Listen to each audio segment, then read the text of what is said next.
online, and I forgot to thank everyone for 80,000 subscribers.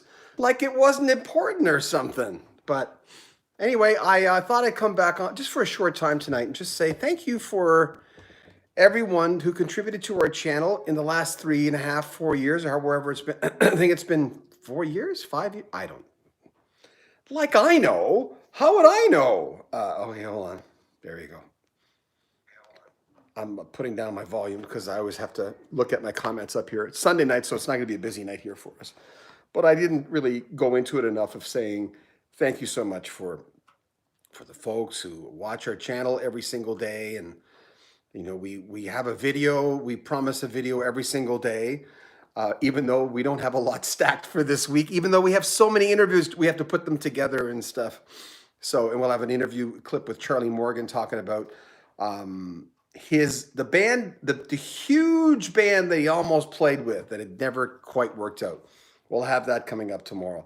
So anyway, thank you. It's just short videos just to say thanks for being there for us. Rock and roll. Thanks for all you do. Thank it. Yeah, that's good English. Rocker Boy 21. Believing Rebel. Congratulations. Love your vids, especially the tributes. Thank you. Debutanteless. Now there's a title for you. No, I didn't really go into it the other day. I just, I said, oh yeah, well, we've got 81,000 now. But I didn't really go out of my way and say thank you. So I was just sitting here going, wait a minute. Did I just casually say 80,000 and not really thank the people who, Chris Snodgrass, thank you. Congratulations, John. Yes. Debutanteless. There's that's like what do you have on your channel? I gotta check out what you have on your. I can't get in. They won't let me go in. Do you have is that your Google name, or do you have like a channel with videos on it? I ask because not everyone does. So, Kimberly Trickle. Okay, thank you. Always nice to hear from you. I hear some. You're welcome, John. Chris, thank you. I noticed a lot of rockers are getting into doing what I do, which is really nice because I enjoy watching them. I don't have always a lot of time to watch them, but I've noticed that a lot of rockers are getting online and talking to their fans, which I love. I think that's really, really nice. You're saying it wrong. Oh, am I saying it?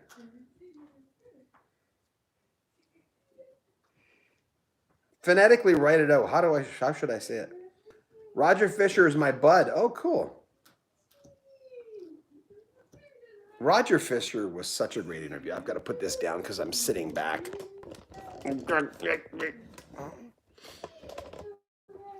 That's better. One of my TV friends said the top of your head should be just have an inch or two on top of your head. He says that's the way we do it because he doesn't do that on TV, but he does that on his video. So there you go. But 80,000. I did say this yesterday when I started doing this channel. I never thought this would go anywhere, and I wasn't thinking of making money on the channel. Certainly, I had a job. I'm a broadcaster. I'm a radio announcer, and my wife at the time was making really good money, and I just thought, well, I'm not doing this to make money, but I have. At that point, I think I had 34 years. I'm a 38-year broadcaster, but 34 years of interviews. And I went, there's got to be a value to this. I got to turn the TV's flashing in front of my face. But I use it for light. Stingray the Spa. Do you have one of these where you're talking to it? Now, the Spa is a new age channel, but they have a great big white screen usually. And it's good for lighting. My old face. Gotta help with that. I was just watching a doc. Did you see a video of the doctor who talks about the crisis in India with COVID? He's bald guy, young guy, good looking guy. And in the beginning of the video, he says, oh, I'm not very good for this. But he was so funny to watch. What a funny guy. I went, boy, I wish I was funny like that guy. Then my wife says, you are off camera, at least. She says, what? And I'm going, I guess maybe I'm not being myself on camera. Scott, your interviews are always so enlightening and well-researched. Oh, by the way, guys, I didn't come on here. And thank you. It's very kind. I don't mind. but I didn't come on here to, I came on here to thank you guys. I mean, sure. Brother Mike too. Okay. Tom, congrats, John. Big fan of the Elton John videos because he's my favorite artist there, up with the Beatles. Mine too. I'm going after Elton John. I've decided. Like I said in yesterday's stream, I'm going, why not? I mean, I know more about Elton John than most artists. Certainly more. I think I do know more about Elton John. As far as his music, album to album, especially the 70s albums. I bought all the 80s albums. I bought all the albums. I bought Victim of Love. Oh, yeah. And some friends will say they bought Friends, the soundtrack. And they say, oh, I even bought Friends. I'm going, I liked Friends. I thought it was really good. Okay. John Oxys. Congratulations, John. Keep up the good work. Thank you. Boogington Thunderwood. Oh, yeah. Nice to have you back. Congrats to y'all. You built a unique and wonderful channel. Thank you. That's such a nice thing for you to say. Kieran J. Phillips. Well done, John. You can be really proud. Great job. Dwayne. Hello, everyone. Well, see Dwayne saying hi to everyone. It's strange to see my hair puffy, like fluffed up, feathered a little bit. That used to be my look in the 80s and 90s. That's the look I went for. Well, in the 80s, I had quite long hair. My hair was halfway down my back at some spots.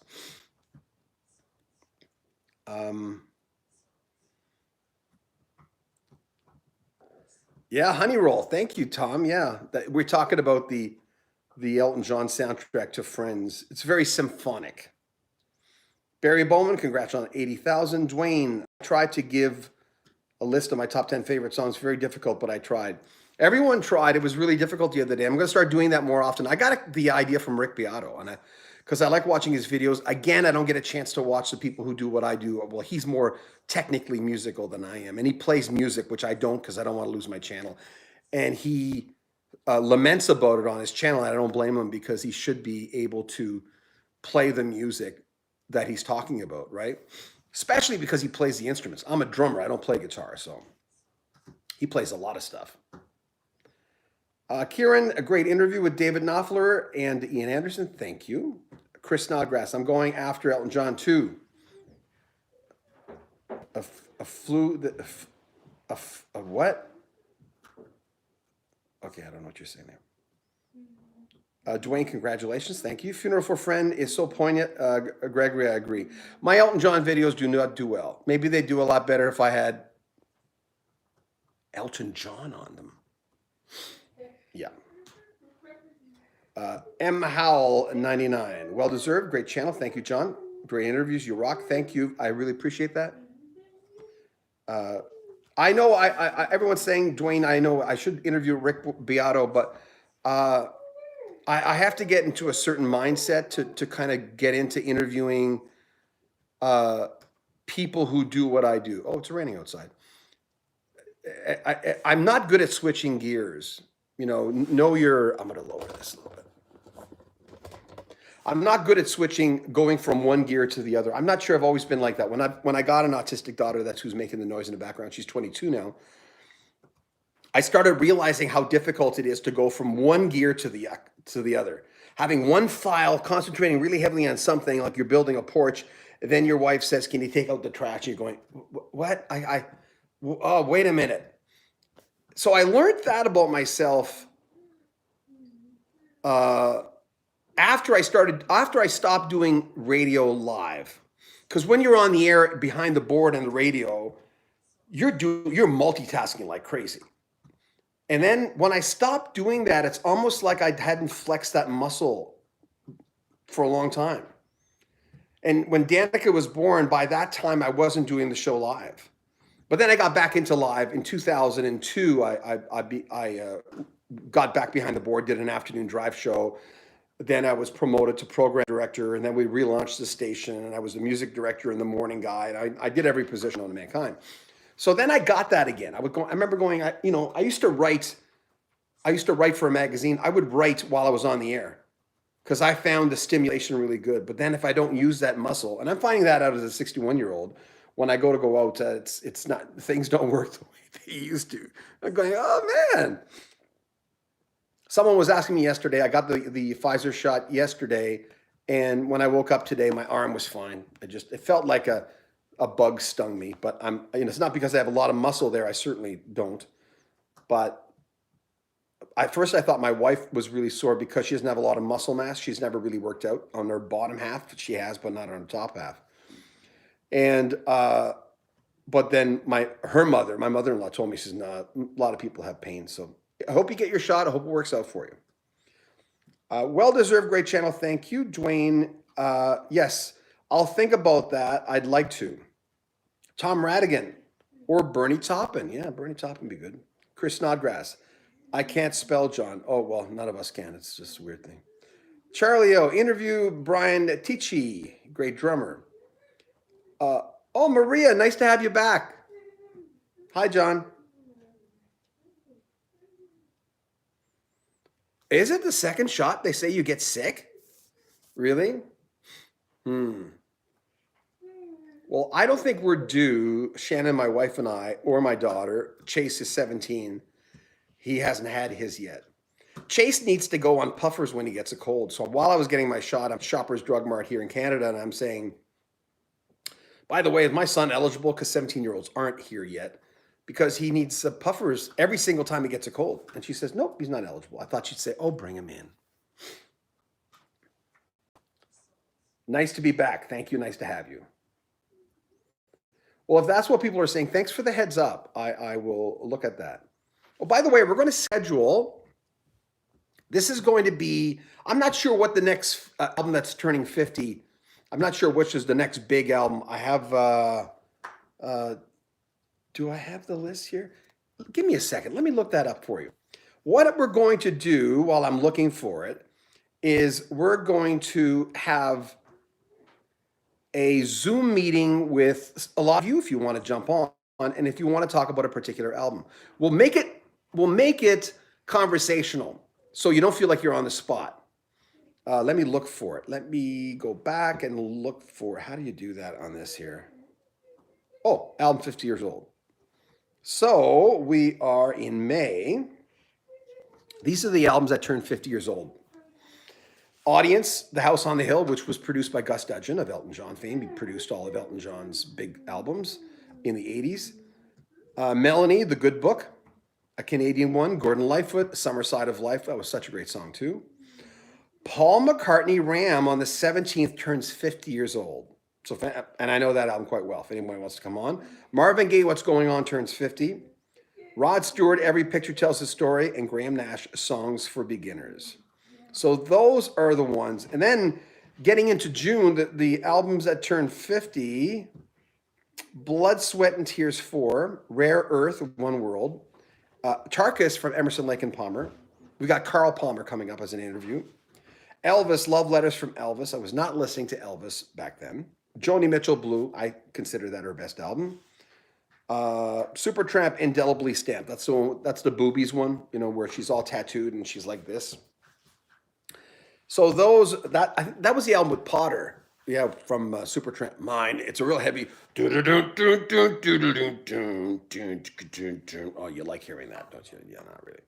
So those are the albums that we will talk about. I'll pick one, probably Paul McCartney, Ram, and I'll make an announcement this week. And if you want to come on a Zoom meeting, now you have to give us permission to use your clips in our feature on Ram.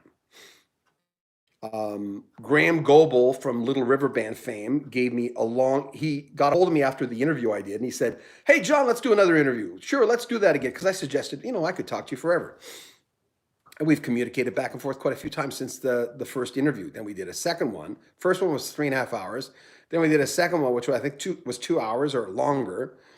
And we talked about Let It Rain, one of the greatest solo albums from anybody in that band that he released. Look it up. Graham Goebel, Let It Rain on any of the streaming services. It's a phenomenal, especially the last song. It's a phenomenal album. Crazy. But he gave me a great quote on Ram by Paul McCartney. So that's the next one. If anyone wants to come on with us on a Zoom meeting, I'll send you an invite and we'll all talk about Ram. And if it's something you're not satisfied with, you're just going, oh, don't use that clip. You can do that too. It's just fine. We want to make sure you're happy with it.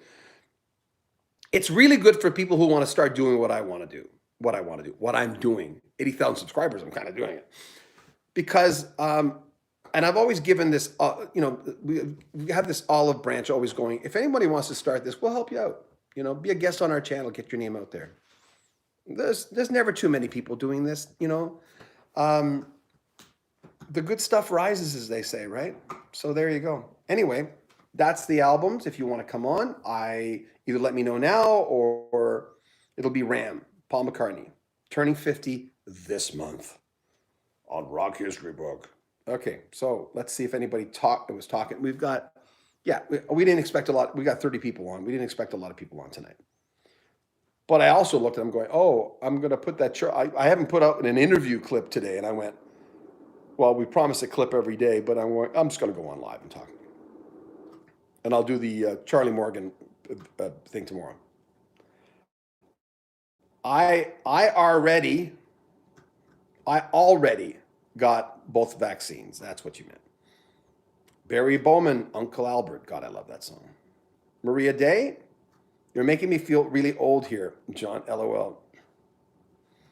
Well, if I don't move every single day, this channel, the major demographic of this channel is I'm not going to use the radio station demographics, but it's about 40 going to like mid 70s because of the content, right? So a lot of people who watch me are older than I am. I started realizing when I did this channel, I'm going, why should I be worried about putting my old face on Facebook? Because my audience is going to be the same age as me. So sorry, Maria. Kimberly Trickle. I was fatigued for a couple of days, second shot. Oh, is that right? Thank you for that information. Yeah, it's good to know. You've got a good choice there, Dwayne. Eric Clapton, Jeff Beck, Jimmy Page. Well, Lukather is my favorite guitarist, mainly because of the way he plays guitar. He's one of the main reasons I ended up loving Toto. It's because of the way he plays guitar. And I was talking with Steve Lukather, the other day about favorite guitarist. And I said, by the way, I don't think I've ever told you, Luke, but you're my favorite guitarist. And he says, oh, come on. I said, no, you're actually my favorite guitarist. I said, don't get me wrong. I love Jimmy Page. I loved Eddie Van Halen. And there's a long line of guitarists that I love. I love Rick Emmett, Alex Lifeson. But I says, if I had to pick one, it'd be you. And he took it really well. He can take a compliment, but he was also talking about all the real good guys. And I went, no, you're doing the little old me thing, I said. Okay, Maria Day, Eric Clapton, Kenny Wayne Shepherd, Jimmy Page, good choice. Oh, was that Gregory? Is that 50 years old? I didn't know that. House on the Hill audience. Howard Worth, amazing voice. Howard had the most, Dave B. Howard had the most different voice. No one sounded like him. He had his own lane, man. Because he kind of sounded like a madman the way he sang. And who was it that told me? Who's the engine? Might have been David Henschel. I don't know. You should check if he worked on that album. I think it was David Henschel who told me he was so loud when he sang in the studio. So I'm almost positive it was David Henschel. Anyway. Boop-a-doop-a-doo. I'm just singing a tune. Chris Snodgrass. I got much of Beatles. I got a bunch of Beatles records. I don't go for Paul McCartney's room. Okay. Dave, hi John. I discovered your channel a few months ago. Great job, thank you. I'm a huge Chicago fan, mostly from the Terry Kath and Peter Cetera days. Me too. Well, I do like the '80s stuff. The stuff that they released right after the first 3 albums after Peter Cetera left, and even Peter Cetera told my friend Steve Burgess, we own that interview because Steve gave me that interview. It's on this channel. The only problem he had was when they re-recorded 25 or 624. He kind of said it in a Matt's kind of way where the fans would go, why would you have to re-record that song? Sonia Flowers, hi. Hi, Sonia. She's one of the gals. She's the blonde wearing the T-shirt at the end of our videos. Sonia, I hope you don't mind we use your picture on there. You look so cute. You look like you made that shirt yourself. Tom Radigan. Yeah, that'd be awesome. I've been focusing mainly on doing music commentary on my channel and just did an interview with independent band. Thanks for the enthusiasm. Well, I'm Tom, I like when people do this. I'm not going to mention his name. There's someone, he's not that popular, but he does videos, not quite like me. He doesn't do interviews, but he was talking to me one day through Facebook, even though we're not Facebook friends. I accepted the conversation, and he said, well, I'm starting to get worried because there's too many people doing it. I said, well, the cream rises, man. I mean, you can't stop people from doing this. You might as well get in on it. You might as well revel in it. You might as well. And he was really negative about it, going, well, I'm going to start losing my listenership. And he said, well, John, even yours are going down a little bit. I said, they are, but my other channel's going way up because I thought, well, there's a lot of people doing this. Either do it better, do it different. But I have 3 other channels. I got Rock History Book. I've got Rock History Canada because I'm Canadian, and I don't put a lot of unknown Canadians on this channel because that wouldn't be fair to. I've got so many watchers in the U.S. This channel would be nothing without the subscribers in the U.S. and in the U.K. and all over the world. This channel hasn't gotten that many Canadian people. So then I thought, well, maybe I'll build a Canadian channel. It's sucking canal water right now, but I mean, almost every video in the last 30 days, with the exception of maybe 4, have gotten more than 100 hits. But I'm starting a new channel. It's difficult. And I don't want to ask, a country that doesn't know these artists to, hey, subscribe to my channel. But if you like Canadian music, Rock History Canada. Subscribe, please. And please get my videos up past 100. God, it's weird having a successful channel than starting from scratch. It's really weird, but I wanted the challenge. Hank Marvin of the Shadows. Randy Bachman and I talked about him. Dwayne. Next, it's Jimi Hendrix, Chuck Berry, Chet Atkins, Scott Gorman, Stevie Ray Vaughan, Carlos Santana, Dwayne Allman. Wow. Marie Day. Have you heard any funeral arrangements for Les McEwen yet? No. No, the thing with that kind of band that's not in our lane, I had a history with the Bay City Rollers, and I was quite familiar and grew up during that era, Maria. So I gladly just went behind the camera and just ad-libbed, basically, just did a little thing. And I went, I'm well-versed enough to basically talk about them because I had Rock and Roll Love Letter and Dedication, the album after that. And so as far as follow-up with that, because they're really not in our lane, no disrespect to Les. I mean, he was a great lead vocalist. So I haven't heard anything. I know that was a big rambling thing from me for no reason. Hi, John. Hope you and your family are doing well. Andrew Mathis. Thank you, Andrew. He calls it Leonid and Friends. When I interviewed Serge, I said, how do you say that? I want to say it the Russian way. And so I think he said it was Leonid and Friends. Yeah. Because he's not from Russia. He's from Ukraine. And he's the only person that's not in the room. You ever notice when they're all playing together, he's seldom in the room, but he's doing it via Skype. And they're smart to keep him because Serge is such an incredible singer. He can sing anything. And we'll have part 2 of that interview coming up because, like I said, I've got 3 LRB clips coming up in the next 9 days and nothing else in the can. Nothing else. I usually have 2 months worth. But I've got so many interviews that Chase and I are going to put together the next few days that within 5 days, we'll have 3 months worth of interviews up there. We work really fast. Maria Day, I just thought I'd try. You seem to know a lot. Nah, it's just, but the thing is, it's like you, whatever profession you're in, whatever profession anyone's in, people always look at, say, oh, wow, you look, but everyone knows a lot about their profession. I have to with this. And people have noticed I've come on here and all of a sudden a name escapes me. Ray Williams is the name I was trying to think of a while ago, as far as I thought that he was the guy who gave me some inside information about certain things about Elton John, but I couldn't think of his name. I also have mental blocks about certain people's names. I don't know why. Ray's a really nice man. I was supposed to call him last Monday, but I didn't. Hey, from Brazil, right on. Edison Lighthouse. I haven't heard that name in a long time. There's a lot of fringy performers that, especially with the Canadian channel and a little bit with the US channel, because Rock History Music we call the US UK channel. It's like that's the bulk of the audience is from there. For some reason, we have a lot of people from Switzerland who seem to love us. And Germany seems to love us a lot.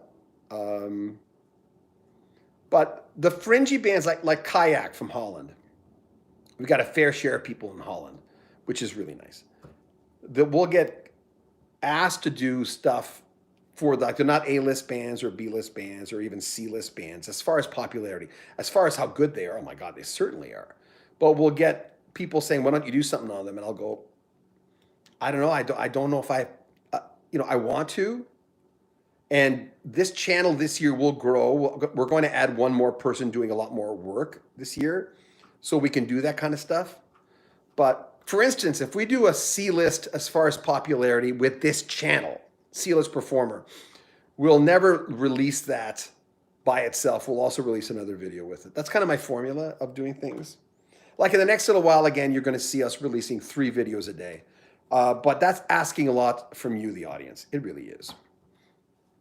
It's 8:07 here. Did you listen to Richard Marx yet, Queen? Oh, Maria. You're asking someone else that, not me. Oh, you're asking Queen Badisha Radiant. Well, Phantom of the Night and Royal Bed Bouncer from Kayak. Listen to those 2 albums. There's a lot of other stuff, but Phantom of the Sgt. Pepper's, I'd say, even though it's not that kind of album, of Kayak is Royal Bed Bouncer. I'd say that, in my opinion, it is. And it's on all the streaming services, but even the song Royal Bed Bouncer, the way that Ton Scherpenzeel writes, he's still with the band, he's the last remain, it was his band anyway. He has an amazing way of phrasing, especially on the song Royal Bed Bouncer. I told him that when I interviewed him.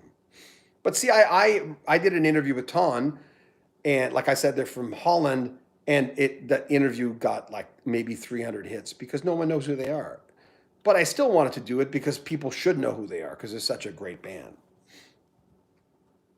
Blah, blah, blah, blah, John Beaudin, just going blah, blah, blah. I saw your interview with Liberty DeVito. Have you or did you in past interview anybody else with Billy Joel band? No, I don't think so. No, I didn't. Yes, there's a lot of Kayak on there as well. Steve Howe, I don't know. Fender, Stratocaster, Telecaster. It came up a few times. I interviewed Dylan, his brother, who's the drummer, who toured with Yes for a little while. When he was doing his tribute to the Berlin era of David Bowie. I don't know if it'll come up. I mean, if they get it back out there, I would like to. I'm a fan. I've been a fan. I interviewed Alan White, John Anderson, a few other ones. Billy Sherwood, who's in the newer version of the band. Bill Bruford I interviewed. I've interviewed more of the key players in Yes than I have Genesis, and I'm a bigger Genesis fan. Because in Genesis, I only interviewed a lot of the side people, like the Gabriel-esque players like Tony Levin. I interviewed Daryl Sturmer, the current touring member I interviewed Daryl 5 times. I interviewed, like I said, Steve Hackett. But a lot of like the people who played on the solo album, Noel McCalla, who played on Mike Rutherford's first solo album. I interviewed David Henschel, who produced a number of albums for them.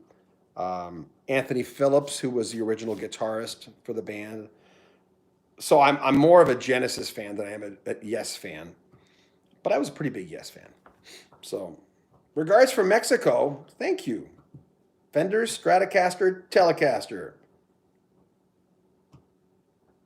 I've never tried to interview, Chris, great question. I've never tried to interview anybody who's worked with Elvis. I would like to. What was I doing the other night? I was watching, I don't know, is it true? There's a clip of Elvis's final show, and it's showing him backstage going to the front of the stage, but Elvis looks too good for that to be his final show. Because when I saw him near the end on TV and stuff, he looked really bad. So even though I think it's just called Elvis's final show on YouTube, I don't think that's his final show. Because he looked good. He's a little heavy, I know, but I gotta get some water. Can you hold on, guys? Just anyone who joins us now, like I said yesterday, is gonna say, "What the hell? No one's manning the ship. Where'd he go? John Beaudin's been kidnapped. The horror." Okay, I'm just grabbing some cold water. Where could he have gone? What's he doing? Okay. Hold on, I'll be there in a second.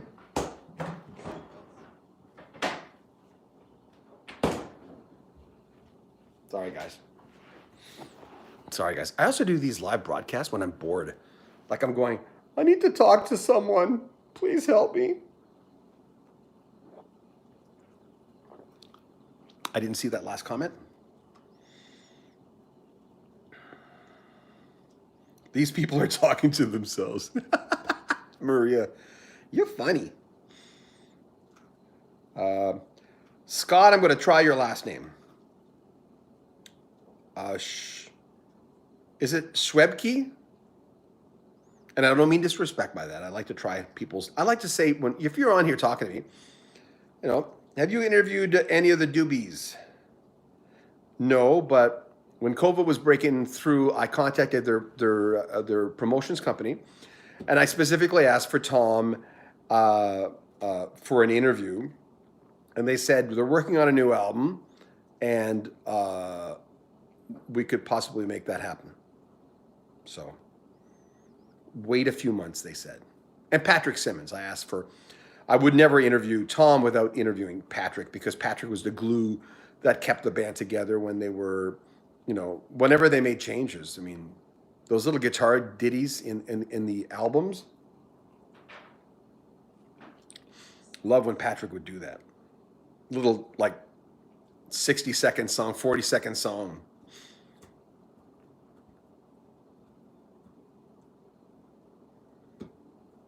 Randall, I'm not looking forward to necessarily anybody.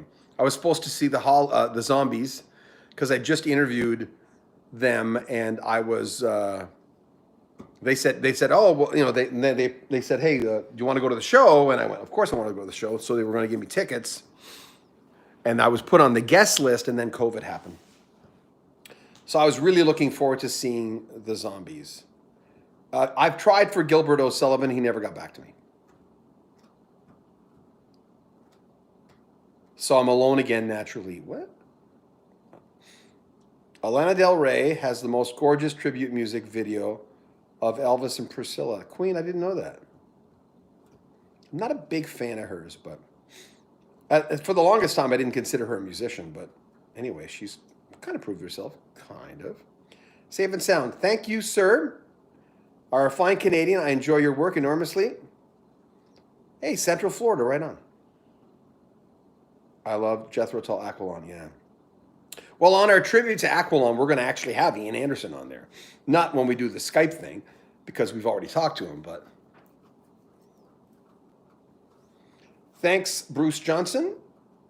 Yes, Pat Simmons. The Black Water is like the ultimate, when you think of Pat Simmons as far as the hits. What's the name of this song from quite a few albums ago? I Can Read Your Mind. You know that song from the Doobies and Pat?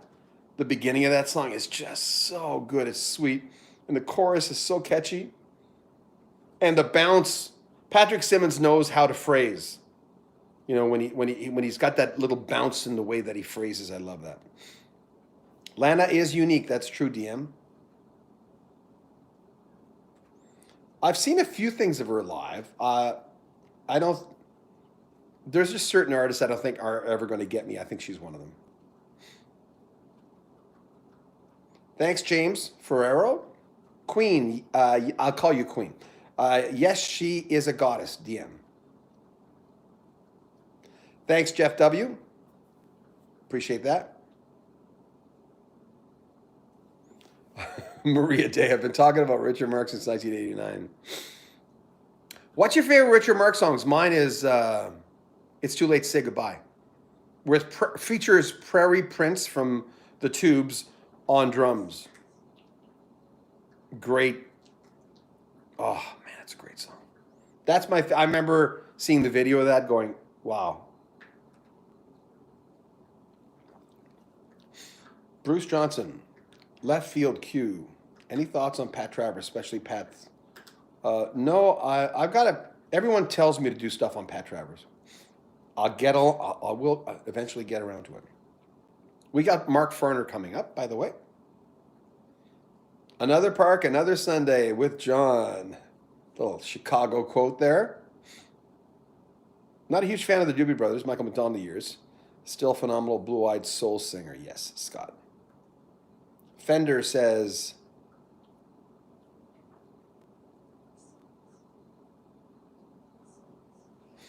yes, you're right, Fender, about Jeff Porcaro being there. Oh, Sonia says, it don't mean nothing. That was a great video, too. Good hit from Richard Marx. Well, Jeff W., isn't the new Honeymoon Suite a new version of her greatest hits? Because I saw them signing limited edition copies. So I should get a hold of Derry and ask him, maybe for another interview. Get Johnny on there as well. Yeah. Those videos did really well. Because I think the problem with Rock History Canada right now is a lot of the artists we have on there are not considered necessarily rock. They're Canadian royalty, some of them, Murray McLaughlin, Mark Jordan.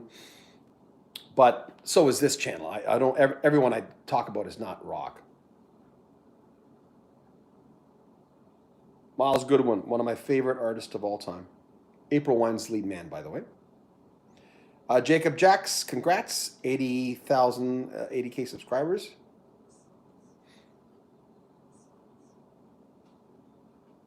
Total 14, running out of time. Is it called Running? The first song? The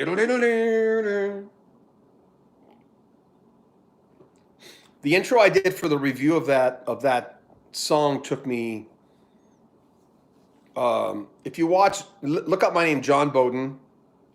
I looked like a deer in front of a freaking Peterbilt truck because I was just starting videos. And look up John Beaudin, Total 14. And the beginning of it where he goes in, when that happens, all their four pictures come up at the same time. And I didn't know what I was doing with video editing back there. So I had to do it like the stupid way. And it took me I don't know, it might have taken me a few days just to do that one part. It turned out really good. I mean, it really did. And I've used that clip many times, but it doesn't have the bang without the song. I thought Dance Hall Days, when I heard more than Wang Chung, everybody Wang Chung. When Dance Hall Days came out, I remember going, I've not heard any band do that. And I was starting in radio when that came out.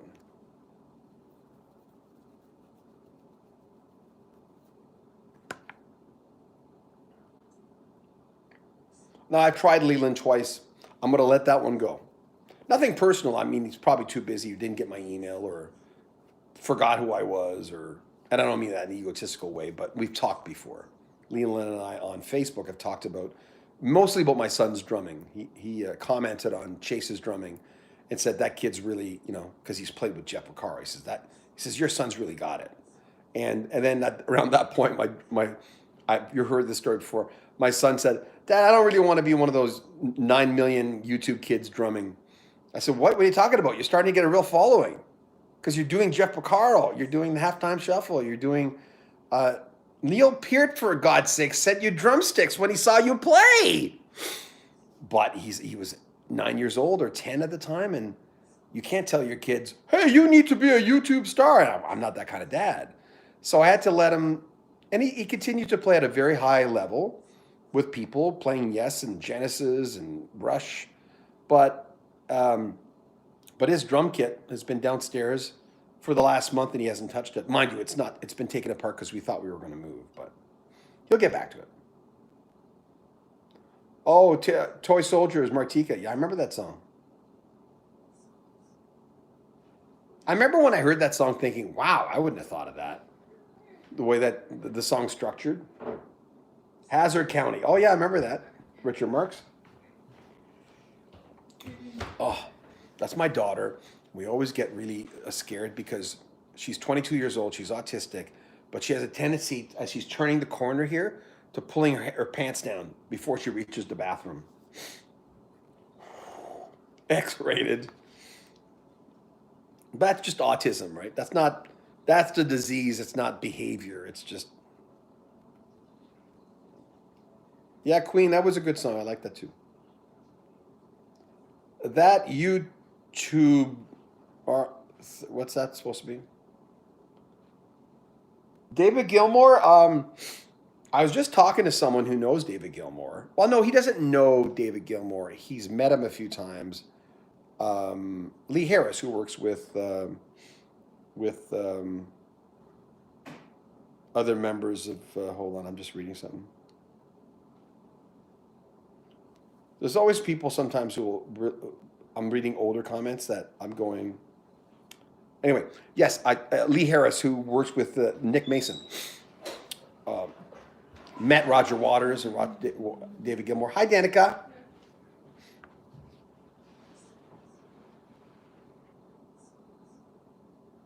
Oh, it's supposed to mean YouTuber in a cool way. Okay. Do you have stuff on your channel? Anybody want to promote their channel? You got something you do? You want to say, hey, come and check out my channel. You're allowed to do that. Anytime I do a live stream, if you've got a channel with content on it, and whether you do it regularly or not, if you want a little plug, just say, hey, check out my channel. You know, if someone does it when I don't ask, I don't include those comments. I'm going, no, just don't, DM, thank you. Oh, where did you see it? Where did you see the Adam Ant thing? I'd be interested in that. You're 12? You're 12 and you're watching us? Wow. Thank you. Good for you for doing content.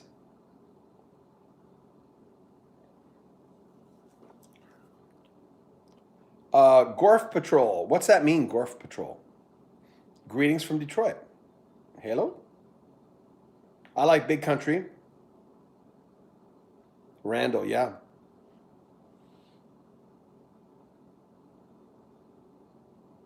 You're not a musician. Well, I was a musician, and I still play drums, but not that often anymore. My son's a drummer because I'm a drummer.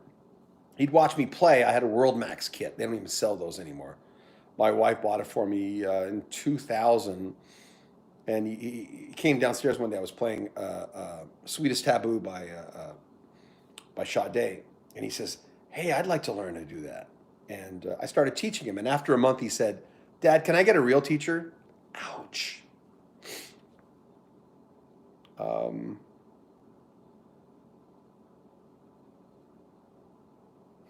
No, I haven't met Rick, but he's in California, so I don't think I'll ever meet him. Oh, really? Gorf was a video game from 1981. Does anyone else know it? I didn't play. I'm not a video game guy, so I never had those consoles. My son is. Oh, yeah. You mean Pages?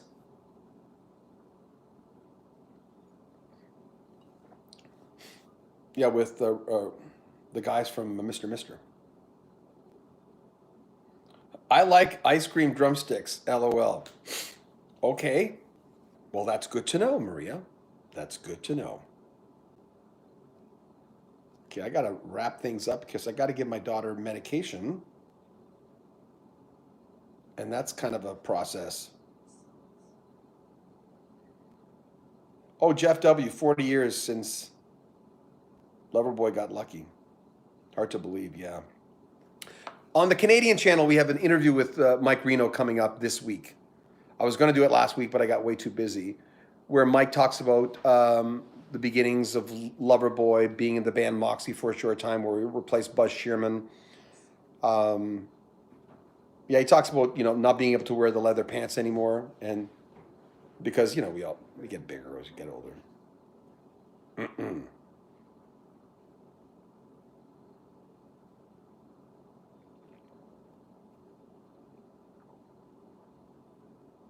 Did they want Richard Page to replace Peter? Oh, Bob Merck, thank you. That's so kind of you. Oh, well, 80,000 subs. Great, John. Thank you. I appreciate that. It's very nice of you. Bobby Kimball is not doing well. His dementia is progressed. I talked to Steve Lukather about it the other day. But more than that, I know John Zeka, who is Bobby's producer. So he is certainly not doing well, and he's declining. So and he's a little down over it, and of course he would be. I mean, everyone walks into a room and forgets why they walked into the room. That can happen when you're 20. Happens a lot more when you're 61, my age. But he has of course moments of being lucid, like anyone going through that, and it's hard. Maria says, I can't wear leather pants anymore either.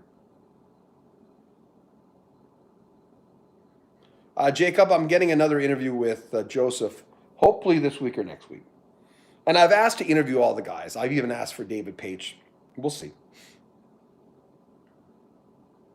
Oh, DM, your dad had dementia? Yeah. Hi, Jaron Vonderstoot.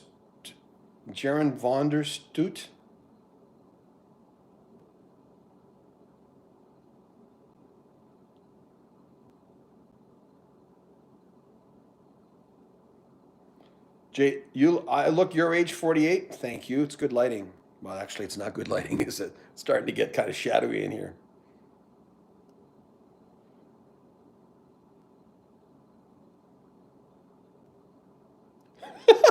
Did you guys see this? Gorf Patrol. When I wear leather pants nowadays, it looks like I'm sneaking a chipmunk into a Rush concert. Oh, yeah. The age thing, it really bothers me. Well, the thing with me and age, it's strange. When Shannon and I met each other, we kind of looked the same age. Really, we look the same age. And I'm almost 11 years older than her. And as I get older, of course, you can't cheat the hangman. You get, you just look older. And she looks incredibly young for her age. Like incredibly young for her age, excuse me. And I'm just an average 61-year-old guy. How's it going? Oh, hold on a second.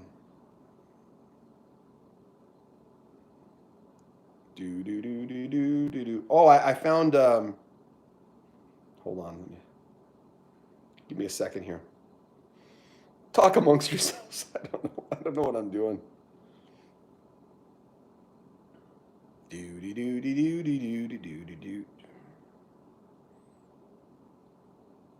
Look for a picture. I'm seeing a picture. I can't find a picture. What the hell? This is Shannon. I look like her dad. Me and my wife. It's me and my young daughter hanging out, watching YouTube. But that's going to happen if you're with someone, who's 11 years younger. There's going to be a point, and especially with her, because she looks really young. She's 50, and she was 50 in that picture. But it's going to happen, right? She aged really well.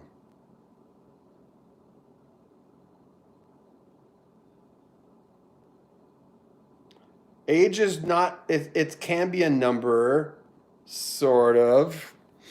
I don't know. Don't any of you guys feel kind of, the not the insecure kid. I'm not insecure. Um, so I haven't flexed that muscle in a lot of years. But the crazy wild kid's still in me. I still feel like a teenager in that way.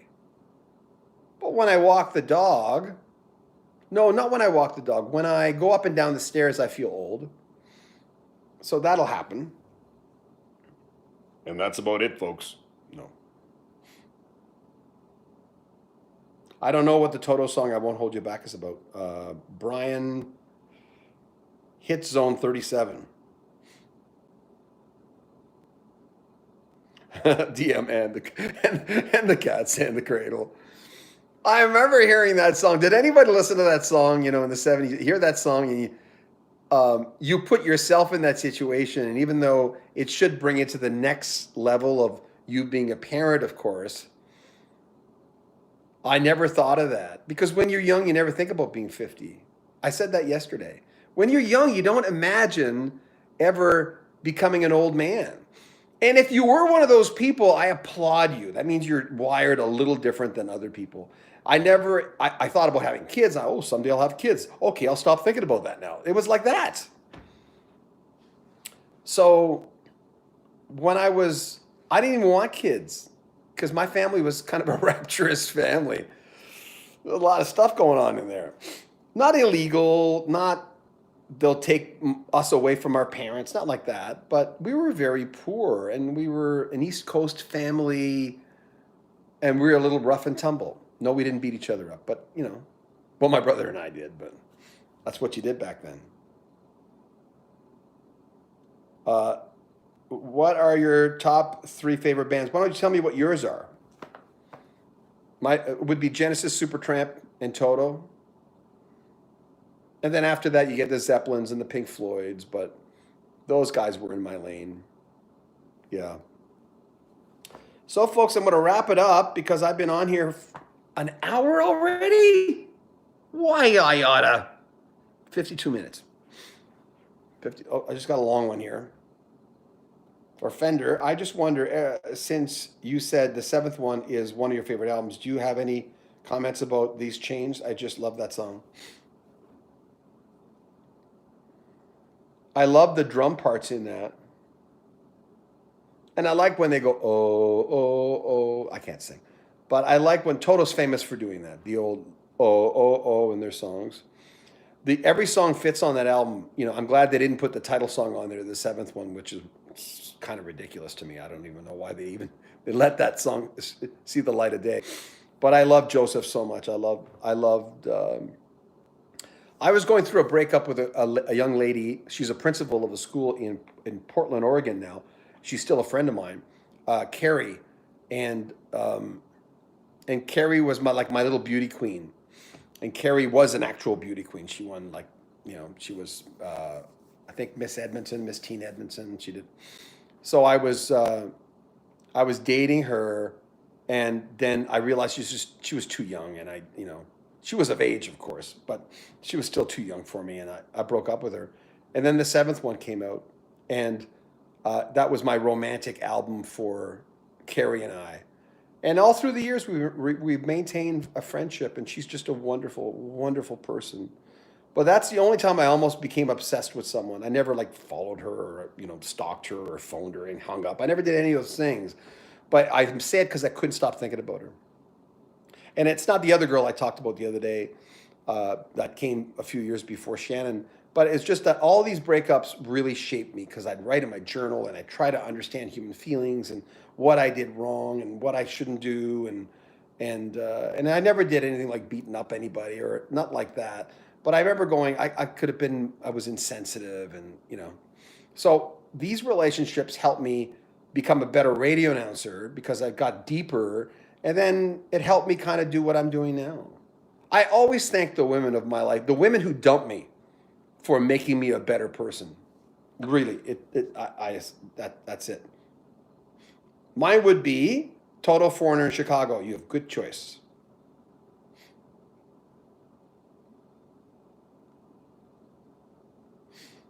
Oh, Gorf, Rush, Iron Maiden, Bob Seger, Ted Nugent. Good choice. And you're never wrong. No one could ever say, oh, that can't be your top three. I hate when people do that. I'm going, you either like something or you don't. And no one can tell you what to like. You might as well tell someone who to pick to get married. Well, you can't pick her. I don't approve that. That's so ridiculous when people, and you get it on Facebook. Someone, I think my friend Keith was saying that, oh, well, you don't have deep musical taste if your favorite band's Toto. You're allowed to have, what? Toto's a great band. They played on some of the biggest records in the history of music. Jacob Jacks, Toto, Styx, and Peter Gabriel. Nice choice. Yes, Queen, you're right. Oh, I'm loving this. Journey, Maria says Journey, Bon Jovi, Kenny Wayne Shepherd.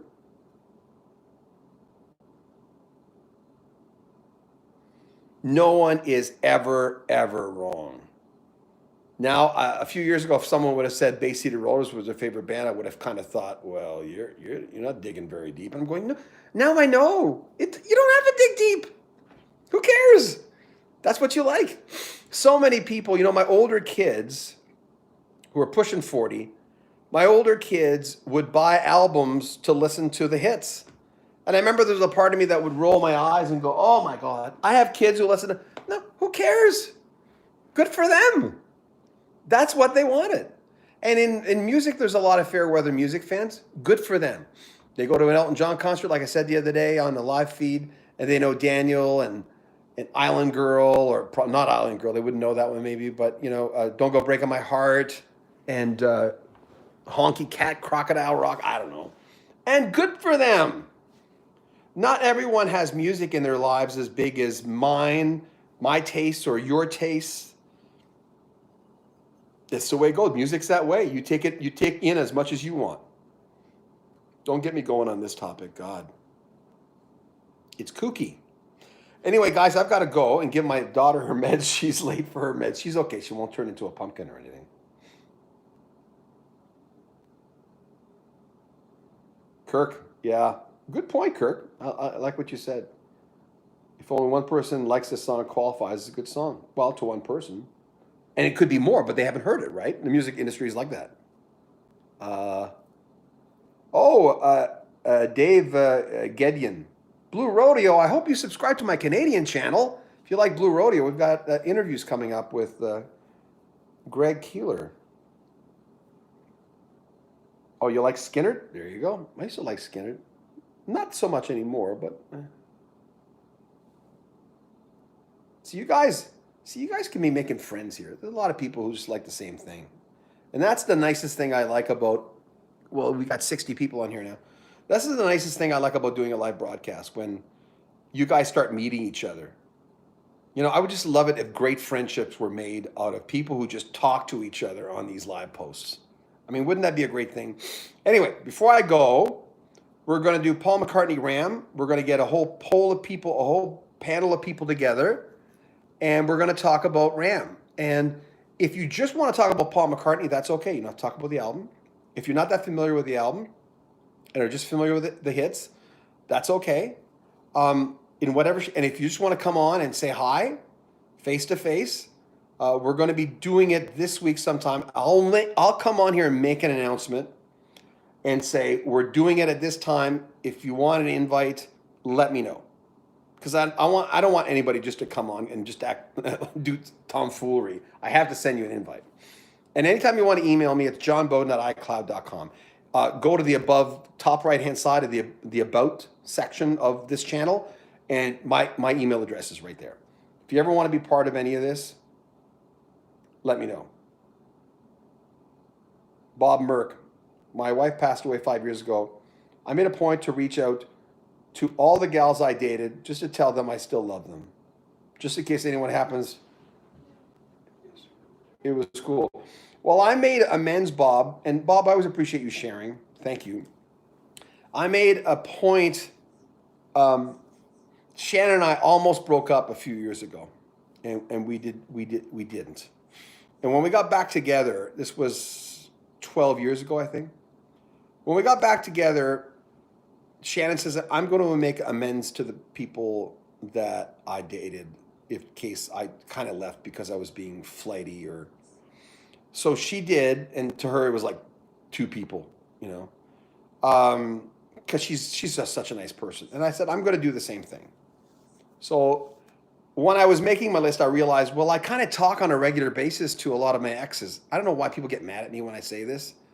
I've done this in a few videos. Sorry, I got to get more water. Yes, it is water. So anyway, I reached out to a bunch of people and just said, most of the time I said, how you doing? Most of the time I just said, hey man, how you doing? I haven't checked in a long time. And I kind of hint, it's kind of like an AA thing, making amends, right? And everyone was kind of going like, yeah, everything's fine. We talked last month, man, my ex-girlfriend from high school, I talk to her like 3 times a week. Shannon talks to her as well. But she's not my ex-girlfriend. I say it for effect right now. She's like one of my best friends. And, we're glad we broke up because we would have probably killed each other. I mean, we were just too young. When you're young in high school sweethearts, someone here might have married their high school sweetheart, but it's rare and it's hard. And it like I said, it just doesn't happen very often. So I'm friends with most of my ex-girlfriends. And the only bad breakup I ever had, I'm friends with my ex-wife. Like my wife gets along with my ex-wife. My ex-wife loves my wife. They get along. But I'm big on fostering that kind of stuff. You can't do it right away. You have to have some time after you break up with someone. But there was one lady, the lady that I talked to about the other night, and I went, well, Shannon says you really got to get a hold of her. So I got a hold of her sister and said, listen, I'd like to make amends. I was kind of a jerk in that relationship. And her sister said, oh, she'd be so happy to hear from you. And I remember thinking, you ever have an ex like this? I remember living with her and one of her exes called and she like slammed the phone down. And I said, what happened? Who was that? She said, oh, that's one of my exes. What a loser. I said, well, maybe he's trying to make amends, man. Maybe he just wants to see how you're doing. Because I'm not jealous at all. Never been jealous. Not a jealous boy. And Shannon's not jealous either. We're just not, I don't know. We don't have that software. I said, well, why don't you call him back? And it probably took a lot of guts for him to call. And then I remember I went into a middle room. We had a room in the middle. We were living on the top floor of a house. And I went, oh God, one day I'll be that ex calling her. I'll be the loser. Right? She was a brilliant girl, very funny, brilliant girl. But these are all the relationships that helped me become who I am. And then when I called her sister just to make amends with her and just to say, I hope she's doing okay. Listen, I don't want anything from her. I'm happily married. I'd just gotten back together with Shannon. And I remember going, she never called. She never emailed. Nothing ever happened. So you just know. But again, she's right. She can do that. She doesn't need to rehash everything. And besides, that's kind of like a present. You give someone a present. It's not really a present, but they don't have to get back to you. They don't have to decide, I'm going to play this making amends game. Every time I come on here, I get dry mouth like crazy. So anyway, Teddy Bates, hey, thanks, Teddy. I'm always saying I want to have a channel because I have the John Beaudin channel. It's just called John Beaudin. And there's a part of me that always wants to talk about spirituality on there, even though I'm not as spiritual as I used to be, and religion, because I love theology a lot, and relationships, but mostly relationships, and ghosts and stuff that I'm interested in. Everyone's surprised that I'm not into UFOs. I believe in them. They're not really UFOs, they're aliens. UFOs are just stuff you can't figure out. But I kind of like a channel would just talk about that. But I don't do it because I don't have people all around me talking as well with me. You know what I mean? I was going to call it just, hey, let's talk about stuff. Anyway, I'm going to see what else people are saying, and I really got to get off because Kirk Johnson.